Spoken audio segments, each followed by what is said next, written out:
Imagine what would happen if a 30-inch pipe filled with water suddenly pulled you inside it. By the time you understand what happened, you are struggling to breathe in the dark inside it, and death is right in front of you. This was the Pariah diving disaster in which only one diver survived to tell his story to the world. He also had a GoPro with him, and he recorded the whole accident. This is the footage of a few seconds before the accident. 25th of February 2022 was like a normal working day for the divers of LMCS company. They got maintenance work for Paria Oil Company. It was a government-owned oil company located in Tind, West Africa. It was like everyday work for those professional divers Kazim Ali Jr., Yusuf Henry, Faisal Kurban, Rishi Nagasser, and Christopher Boudram. They were going to work on a section of pipe that was not currently being used. It was a 1,200-foot long and U-shaped pipe. This pipe was used to transport oil from berth 6 to berth 5. Ships at berth 6 would empty the oil tanks, and it would reach the refinery through this pipe laid under the sea. To do this maintenance work, they had to separate the pipe from the seawater. For this, they placed a specially designed habitat at the mouth of the pipe. Due to the pressure of oxygen inside this habitat, ocean water does not enter the habitat, and they get a place to work. It is like if we put a glass upside down in a bucket, then water does not enter the glass. This habitat is an 8x8A structure. Inside this, workers can stand comfortably, change their clothes, and wear equipment along with their work. That day, there was another work along with maintenance. That was to replace an air-filled container fitted in the pipe, taking out the rubber plug. This rubber plug was installed just 2 weeks ago so that the oil or hydrocarbons formed inside the pipe do not come out. However, they did not know that the pipe already has a differential pressure, which is also called delta P. We can understand delta P from this small example. If we have two tanks that are connected by a pipe in the middle and there is a valve in the middle of this pipe, if one tank is a little full and the other is full, then the full tank exerts pressure on that valve, and if that valve is opened, then this pressure difference will try to equalize the water in both tanks with a force. If there is a person around it, then he will also be pulled into this pipe with pressure. This is what happened that day. As soon as they took out that rubber plug, the water started moving inside with pressure, and a whirlwind of fast-moving water was formed, which pulled all 5 of them inside the pipe before they could even think. They were not prepared, and no one had ever thought about how powerful this delta P is. You can see it in this video. This accident happened on $30 November 2021 in Taiwan, in which this worker died. But their luck was a little better that they stopped at a place in the pipe where a bubble of air was formed, and they were able to breathe. They called each other's names. Then they understood that they were all alive inside that pipe.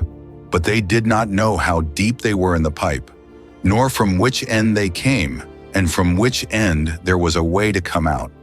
There were rises in this pipe at various places which were made by the support installed below the pipe. Due to this, there were air pockets at various parts in the middle, and they were also in such an air pocket. They had understood that they were in a bad condition, but luckily all were alive, and they had to get out of there quickly, but they did not know this. They decided which direction they should take in the pipe. They decided that they would walk towards Chris. They made a chain using each other's legs and started pushing their bodies forward. But the problem was that the pipe was slippery with oil, and it was very difficult to move forward. The others had minor injuries, but Kazim and Yusuf had broken their legs. Despite being slippery and injured by the dark oil, they tried to move forward, but after working hard for a long time, they faced another problem. On coming out of the air pocket, they found it completely filled with water. Now to move forward, they would have to go by drowning in the water. So it was decided that both Chris and Kazim would go ahead and try to get out and bring help for the others. With great difficulty, they swam forward in the water by holding their breath and reached the next air pocket, but Kazim's broken leg had become a big obstacle in moving forward. So they decided Chris would try to get out of there alone. Chris put the tank in front of his chest and started moving forward in the pipe. After a lot of effort, he reached the turn of the pipe from where he had to go up. But he was afraid that he might be on the side of berth 5 instead of berth 6, because in that case, that part of the pipe would get closed. However, his luck was with him. It was berth 6. He started shouting from there and banging the pipe loudly, which drew the attention of the rescue workers towards him, and with the help of chains, he was pulled out. Chris was emotional with joy because he knew that he was saved and his friends would also be saved. He told the rescuers that there were air pockets inside the pipe and the other 4 people were still alive. He was immediately taken to the hospital. Till now, LMCS company's workers were sure that none of them would be alive. They thought that there would be oil in the pipe which they would have drowned and died.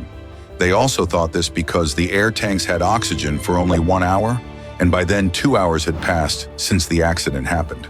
Chris coming out safely had given a new ray of hope. When the divers started playing the pipe to find their location, they heard the sound ticking from inside the pipe in return. They were also responding by playing the pipe. The voice of the divers gave a lot of relief to those 4. They started thinking about how hard work must be being done to save them up there. Ropes, air tanks, diving gears, everything must be prepared.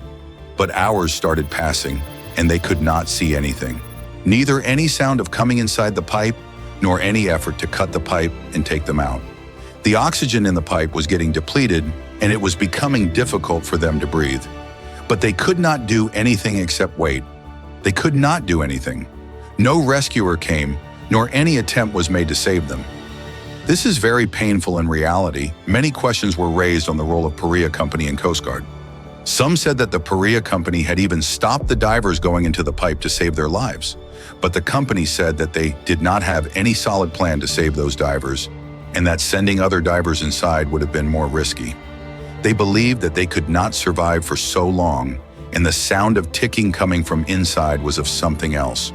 The Coast Guard said that they were told that the Paria Company was trying to save them themselves, but the truth was that they were just left to die at the mercy of God. When Chris was rescued at 5 o'clock on 25th of February, all of them were alive. Many said that they had heard a hissing sound from the pipe for about 48 hours. On the night of 27th of February, Paria Company held a press conference and informed that the remaining divers were presumed dead. And now this rescue mission has become a body recovery mission. On 28th February at 7 p.m., the workers of Paria Company flushed out the bodies of the 3 divers, but the body of Rishi Nagasar was not found. On 3rd March 2022, Rishi Nagasar's dead body was also recovered. The condition of his dead body was so bad that it was impossible to even identify him. Autopsy was done twice, but the results were different every time. However, one thing was clear from these reports: all of them were alive till 26th of February, and some of them were probably alive till 28th of February. This was a true incident. I hope you will like and share this video of Dark TV. See you in the next great video.